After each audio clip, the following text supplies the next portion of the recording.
నేను జర్నలిస్ట్ నవత. ఇక ఒక్కొక్క రాష్ట్రంలో బీజేపీ పాగా వేయడానికి పకడ్బందీ ప్లాన్తో అడుగులు ముందుకేస్తోంది. మోదీ ఆలోచనలు, షా అనుసరిస్తున్న తీరు ఒక్కొక్క రాష్ట్రంలో ప్రతిపక్ష నాయకులకు దడ పుట్టిస్తోంది అని చెప్పొచ్చు. సెక్యులరిజం ముసుగులో ఇంతకాలం ఆ నాయకులు చేస్తూ వచ్చిన ఆగడాలకు చెక్ పెడుతూ ప్రజలకు అసలు విషయాల్ని తెలియజేసే ప్రయత్నంగా, ప్రజలకు భరోసా ఇచ్చే ప్రయత్నంలో భాగంగా పశ్చిమ బెంగాల్కి సంబంధించి నరేంద్ర మోదీ తీసుకున్న నిర్ణయం, ఇక పశ్చిమ బెంగాల్లో టీఎంసీ కేల్కతం దుకాన్ బంద్ అని మాట్లాడుకుంటున్నారు.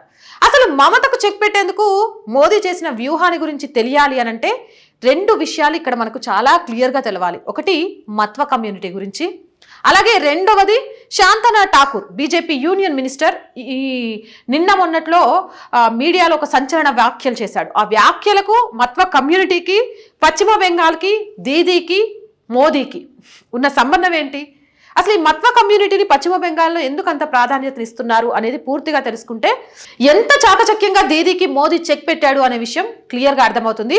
ఫస్ట్ శాంతనా ఠాకూర్, ఈయన గురించి మనందరికీ తెలుసు. ఈ మధ్య కాలంలో సోషల్ మీడియాలో ఈయన వీడియో హైలైట్ అయింది. బీజేపీ యూనియన్ మినిస్టర్ ఈయన. మరో వారంలో భారతదేశంలో సిఏఏ అమలు కాబోతోంది. అసలు సిఏఏ అంటే ఏంటి, సిఏఏ అమలు అవ్వడం వల్ల ఎవరికి నష్టం, ఎవరికి లాభం, ఈ సిఏఏని ఎందుకు అడ్డుకున్నారు అనేది తెలియాలంటే మన ఛానల్లోనే దీనికి సంబంధించి వీడియో ఉంది. ఖచ్చితంగా ఆ వీడియోని కూడా చూడటం మర్చిపోకుండా. అప్పుడు సిఏఏకి సంబంధించి మీకు ఎలాంటి అపోహలు ఉన్నా చాలా క్లియర్గా వెళ్ళిపోతాయి. మరి ఈ శాంతనా ఠాకూర్ మాట్లాడిన వ్యాఖ్యలు పశ్చిమ బెంగాల్లో దీదీకి చెక్ పెట్టడానికేనా? అసలు సిఏఏ అమలు చేస్తే దీదీకి వచ్చిన నష్టం ఏంటి, సిఏ అమలు కాకుండా దీదీ కూడా ఎందుకు ఉండాలి అనుకుంటుంది, ఇవన్నీ తెలియాలంటే పశ్చిమ బెంగాల్ మూలాల్లోకి మనం వెళ్ళాలి. పూర్తి వివరాలను తెలుసుకునే ప్రయత్నం చేయాలి. పశ్చిమ బెంగాల్లో 50 సంవత్సరాల నుంచి జరుగుతున్న పోరాటం, ఉద్యమానికి సంబంధించి ఈరోజు ఏం జరగబోతుంది అనే విషయం తెలుసుకోవాలి. ఇక పశ్చిమ బెంగాల్ మొత్తం జనాభా 11 కోట్ల మంది. ఈ 11 కోట్ల మంది జనాభాలో మత్వ సంఘానికి సంబంధించి నేను పూర్తి డీటెయిల్స్ చెప్తా. అసలు ఎవరు ఈ మత్వలు? వీడియో స్టార్టింగ్ నుంచి మత్వలని మాట్లాడుకుంటున్నాం. పశ్చిమ బెంగాల్ ఎలక్షన్ టైం వచ్చినా కూడా ఈ మత్వల గురించి మాట్లాడుతూ ఉంటారు. అసలు ఎవరు వీళ్ళు అనంటే వాళ్ళ గురించి పూర్తి డీటెయిల్స్ చెప్తా. కానీ ఇందులో 3 నుంచి 4 కోట్ల వరకు కూడా మత్వ కమ్యూనిటీ ఉంది. దీంతో పాటు 27% ముస్లిం ప్రజలు ఉంటారు. ఈ సిఏఏకి ఈ ముస్లిం ప్రజలకు ఉన్న సంబంధం కూడా నేను చెప్తా. అంతే ఈ మత్వ కమ్యూనిటీకి ఉన్న సంబంధం కూడా నేను చెప్తా. ఇంకో విషయం ఏంటంటే గడిచిన ఏళ్లలో పక్క దేశంలో ఎక్కడైనా సరే హిందూ జనాభా తగ్గితే ఆశ్చర్యపోనవసరం లేదు. అదొక పాకిస్తాన్లో, బంగ్లాదేశ్లోనో ఇంకో దగ్గర. కానీ పశ్చిమ బెంగాల్లో సంవత్సరాలు గడుస్తూ ఉంటే హిందూ పర్సంటేజ్ తగ్గిపోతుంది. మన దేశంలో, భారతదేశంలో, సనాతన ధర్మం మీద ఏర్పడ్డ దేశంలో హిందూ కమ్యూనిటీ తగ్గుతున్న రాష్ట్రం పశ్చిమ బెంగాల్. ఇలాంటి కొన్ని రాష్ట్రాలు ఉన్నాయి, వాటి గురించి మళ్ళీ మనం మాట్లాడుకుందాం. ఇప్పుడు మనం చేసేది పశ్చిమ బెంగాల్కి సంబంధించి కాబట్టి ఆ విషయాన్ని కాసేపు పక్కన పెడదాం. ఏదేమైనా ఇక్కడ రోహింగ్యా ముస్లింలు, అక్రమ శరణార్థులు పశ్చిమ బెంగాల్లో పెరిగిపోతూ ఉంటే వాళ్ళకు ఓటరు ఆధార్ కార్డు, భారత పౌరసత్వం లేకున్నా ఓటరు ఆధార్ కార్డు ద్వారా ఓటు బ్యాంకుగా వాడుకొని పట్టం కట్టాలి అనే రాజకీయ నాయకులు ఉన్నంతకాలం అక్కడ హిందూ కమ్యూనిటీ తగ్గిపోయి ముస్లిం కమ్యూనిటీ పెరిగిపోయినా ఆశ్చర్యపోనవసరం లేదు. రైట్. అసలు ఈ మత్వ కమ్యూనిటీ అంటే ఏంటి, మత్వ కమ్యూనిటీ గురించి తెలుసుకోవాలి. మత్వ కమ్యూనిటీ అనేది వీళ్ళ పోరాటం అనేది ఈ రోజుది కాదు, 50 ఏళ్ల నుంచి వీళ్ళు పోరాటం చేస్తున్నారు. మత్వలు అంటే ఎవరంటే, మత్వలు అంటే హిందువులే. కానీ హిందువులో ఉండే 4 వర్ణాలలోకి వీళ్ళు రారు. వీళ్ళను నామశూద్రులు అని కూడా పిలిచేవాళ్ళట. వీళ్ళు షెడ్యూల్ క్యాస్ట్ స్టేటస్లోకి వస్తారు. అండ్ వీళ్ళని చందల్స్ అని కూడా పిలుస్తూ ఉంటారు. ఇక్కడ పశ్చిమ బెంగాల్కి సంబంధించి వీళ్ళ హవా ఎక్కువ ఉంటుంది. అయితే 1870 ఇప్పుడంటే వెస్ట్ బెంగాలు, ఈస్ట్ బెంగాలు అని విడిపోయింది. ఐ మీన్ ఈస్ట్ బెంగాల్ అంటే బంగ్లాదేశ్ విడిపోయింది. కానీ ఒకప్పుడు మొత్తం ఇది బెంగాల్గానే ఉండేది. బెంగాల్గా ఉన్న సమయంలో ఈ మత్వలు ఎక్కువగా అక్కడ ఉండేవాళ్ళు. అయితే వీళ్ళు ఫస్ట్ నుంచి కూడా ఉద్యమం చేస్తూ వస్తున్నారు. మేము హిందువులమే, హిందూ వర్ణంలో వాళ్ళమే, ఎందుకు మా మీద వివక్ష చూపిస్తున్నారు, మా మీద ఎట్లాంటి వివక్ష చూపించొద్దు, మాకు తగిన ప్రాధాన్యత ఇవ్వాలి అంటూ 1870లో ఉద్యమం ప్రారంభమైంది. ఈ ఉద్యమానికి హరిచందన్ ఠాకూర్ అనే ఆయన కీలక పాత్ర పోషించి ఆ ఉద్యమాన్ని ముందుకు నడిపిస్తూ తీసుకొచ్చాడు. అప్పటి నుంచి వాళ్ళు పోరాటం చేస్తూనే ఉన్నారు. అయితే హరిచందర్ ఠాకూర్ తర్వాత 1918లో గురుచందర్ ఠాకూర్ అంటే హరిచందర్ ఠాకూర్ కొడుకు ఈ ఉద్యమాన్ని ముందుకు తీసుకువెళ్తూ వచ్చాడు. మత్వలంతా కూడా ఈ ఎవరైతే హరిచందర్ ఠాకూర్, గురుచందర్ ఠాకూర్ ఉందో వీళ్ళ కుటుంబం ఏం చెప్తే అదే వినుకుంటూ వస్తుంది. ఇంకోటి అనవసరం, ఎందుకంటే వాళ్ళ మీద జరుగుతున్న వివక్షకు, వాళ్ళు ఎదుర్కొంటున్న సమస్యకు వాళ్ళకు ఒక గుర్తింపు లేకపోవడానికి ఆ ప్రాధాన్యత కోసం ఈ ఠాకూర్ కుటుంబం ఏదైతే పోరాటం చేసిందో ఆ పోరాటం, ఆ ఉద్యమం ఈ మత్వాలందరినీ కూడా వాళ్ళ వెనక నడిపించింది.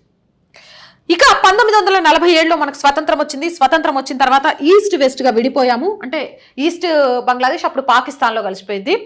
ఇక వెస్ట్కి ఎప్పుడైతే పాకిస్తాన్లో కలిసిపోయిందో వాళ్ళంతా ఏం చేసిండ్రు, వెస్ట్ బెంగాల్లోకి వచ్చేసిండ్రు మత్వలు. 1947లో ఎప్పుడైతే స్వతంత్రం వచ్చిందో పాకిస్తాన్ విడిపోయిందో పాకిస్తాన్లో ఉన్న మత్వలంతా కూడా వెస్ట్ బెంగాల్కి వచ్చిండ్రు. ఎందుకంటే వాళ్ళు ఫస్ట్ నుంచి చెప్తున్నారు, మేము హిందూ సనాతన వర్ణాలలో వాళ్ళమే, మాకు ఆ ప్రాధాన్యత కావాలి అని కోరుకున్నారు. కాబట్టి వాళ్ళు ఆ కల్చర్ ఏదైతే పాటిస్తూ వస్తుందో భారతదేశం అక్కడికి వచ్చేసారు.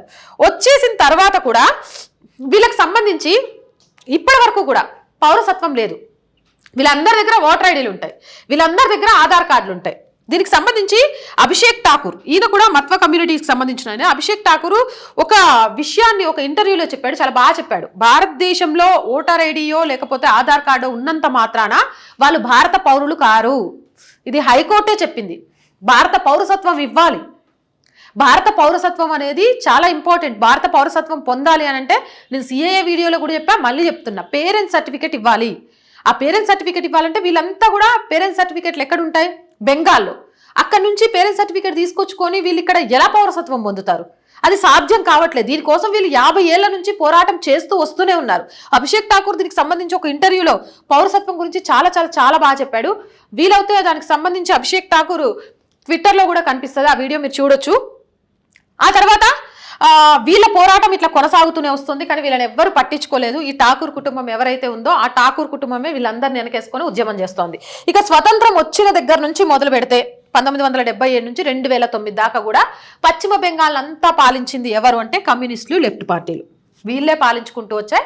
ఇక కమ్యూనిస్టు లెఫ్ట్ పార్టీల హయాంలో ఎలా ఉంటుంది అనేది ఎస్పెషల్లీ నేను చెప్పవసరం లే. ఇక్కడ మన మమతా బెనర్జీ ఎంట్రీ ఇచ్చింది.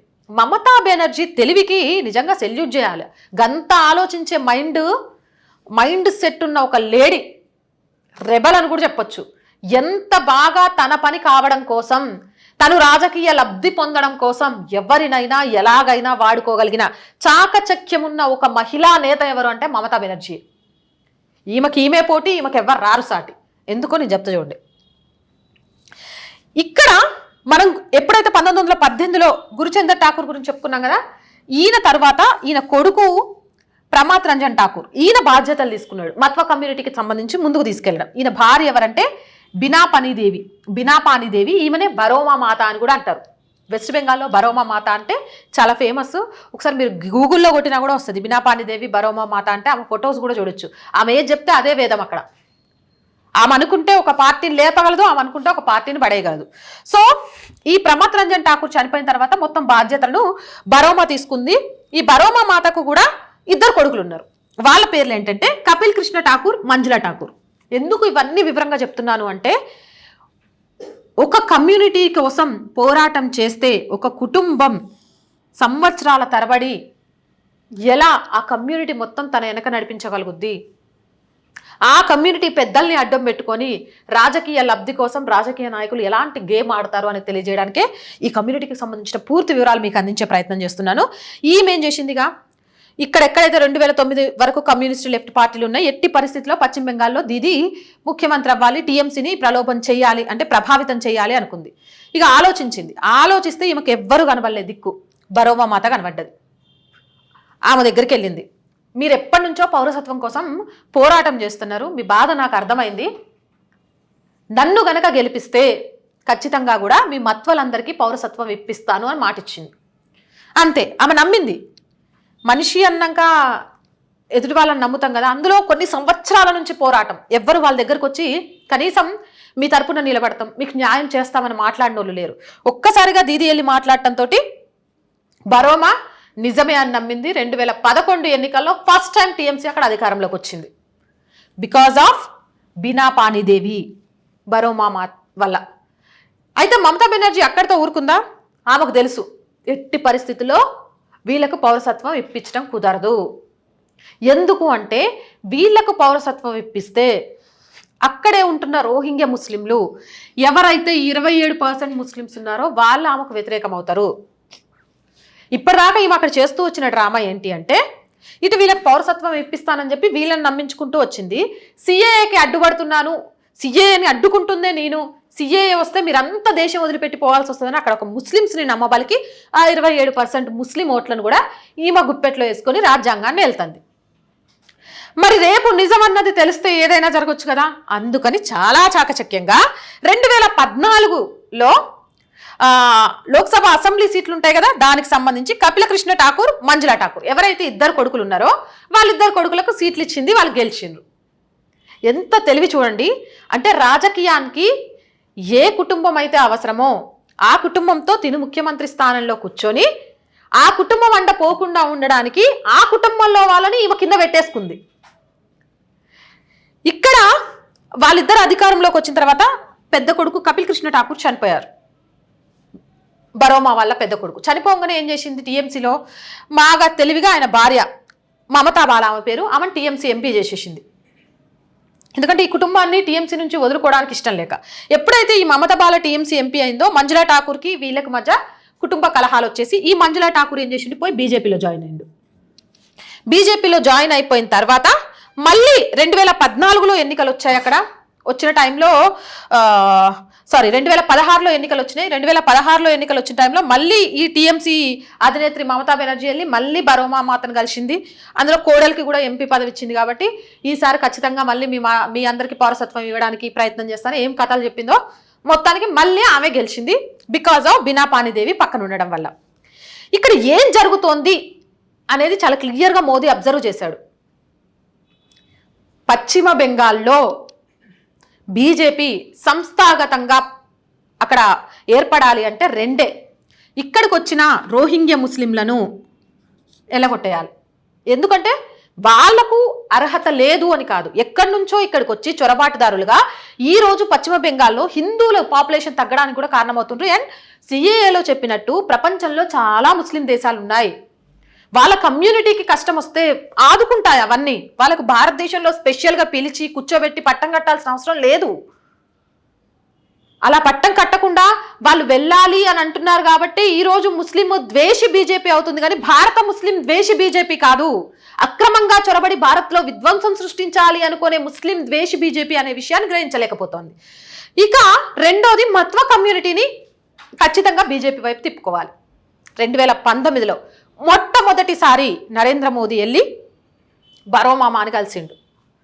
మేము గనక అధికారంలోకి వస్తే ఖచ్చితంగా మీకు కావాల్సిన భారత పౌరసత్వాన్ని ఇస్తాము హామీ ఇచ్చారు.